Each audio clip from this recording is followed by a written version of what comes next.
Assalamualaikum warahmatullahi wabarakatuh.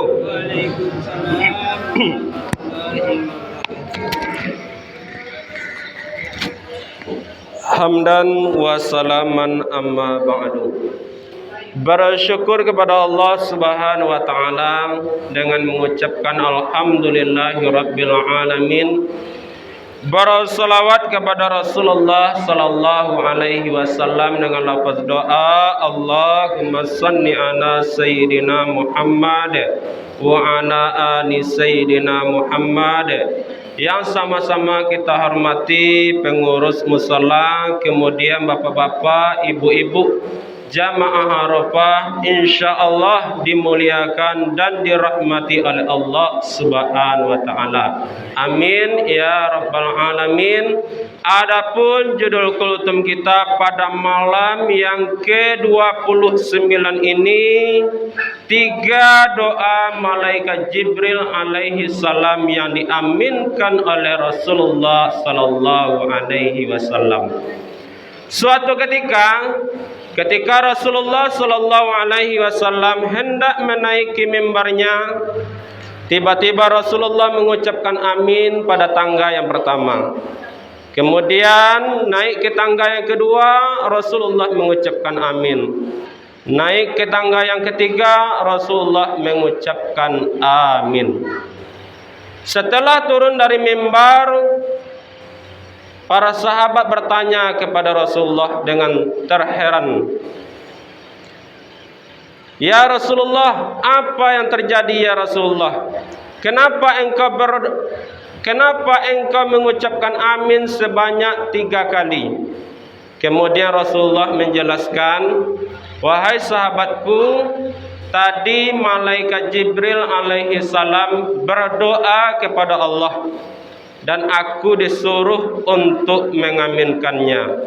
Coba kita bayangkan Pak Bu, yang berdoa itu adalah malaikat Jibril, Sayyidul Malaikah, pemimpin para malaikat.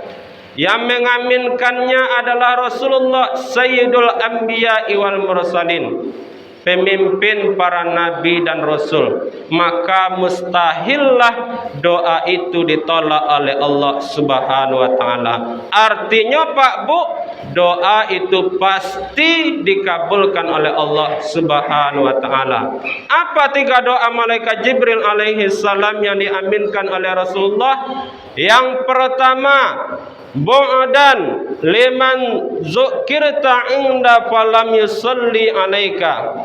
Ya Allah, celakakanlah orang yang ketika disebut nama Nabi Muhammad di sisinya, dia dengar nama Nabi Muhammad disebut, akan tetapi dia tidak mau bersolawat kepada Rasulullah sallallahu alaihi wasallam.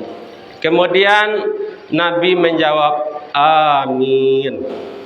Artinya Pak Bu, kalau lai tadanga dewa ustaz baca ramah atau gamagian nasihat bahwa Nabi Muhammad itu disebut namanya dengan Muhammad, kita jawab dengan sallallahu alaihi wasallam. Kalau indah awak jawab, inilah yang didoakan oleh malaikat Jibril sebagai orang yang celaka. Yang kedua, malaikat Jibril berdoa kepada Allah, bu'dan liman adraka wali walidayhi aw ahadahuma falam yudkhilhul jannah. Ya Allah, celakakanlah orang-orang yang ketika masa hidupnya berjumpa dengan kedua orang tuanya atau salah satu daripada keduanya, akan tetapi dengan keberadaan kedua orang tuanya tidak bisa menyebabkan dirinya masuk ke dalam surga. Artinya apa Bapak Ibu? Masih hidup orang tua, akan tetapi dia durhaka kepada kedua orang tuanya, membangkang kepada kedua orang tuanya, tidak mau patuh kepada kedua orang tuanya. maka dengan begitu tidak bisa memasukkan dirinya ke dalam surga. Padahal Nabi pernah mengatakan bahwa kedua orang tua itu adalah surga dan neraka bagi seorang anak.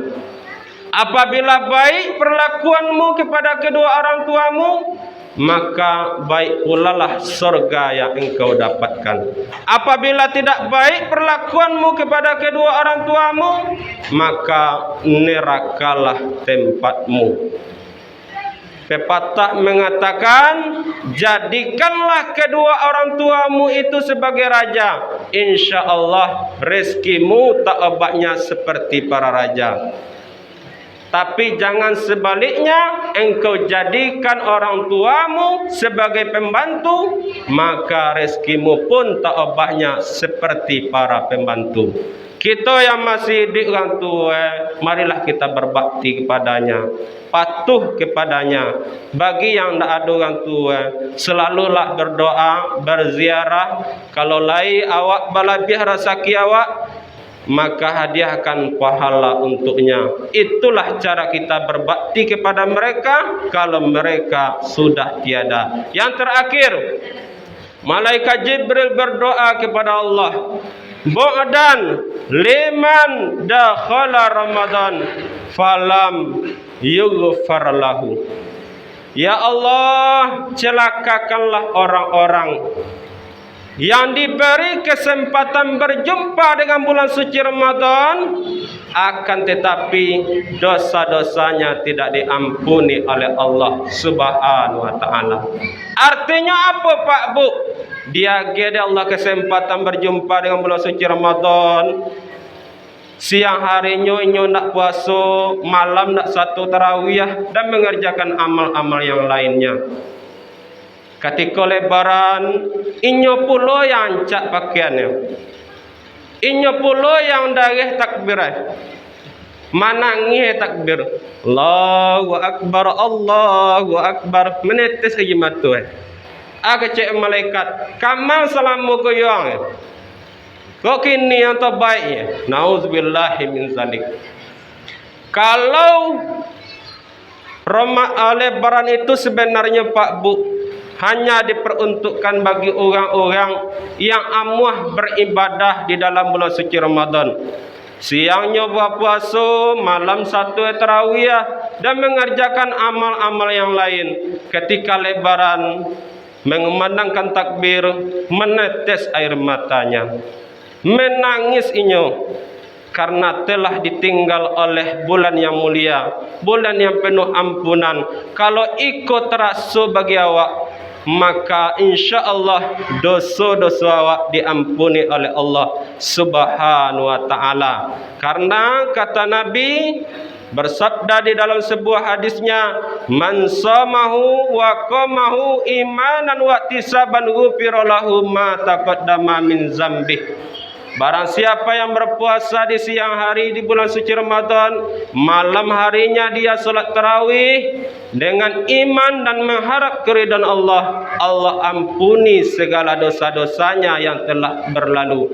Berakhir Ramadan, dia kembali suci, tak obahnya seperti bayi yang baru dilahirkan.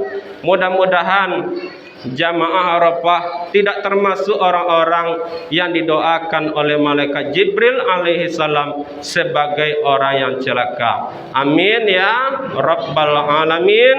Fadilah salat tarawih kita pada malam yang ke-29 ini, Allah akan berikan pahala setara dengan beribadah 1000 haji yang mabrur, yang diterima oleh Allah Subhanahu wa taala. Mudah-mudahan kita mendapatkan fadilah itu. Amin ya rabbal alamin. Assalamualaikum warahmatullahi wabarakatuh.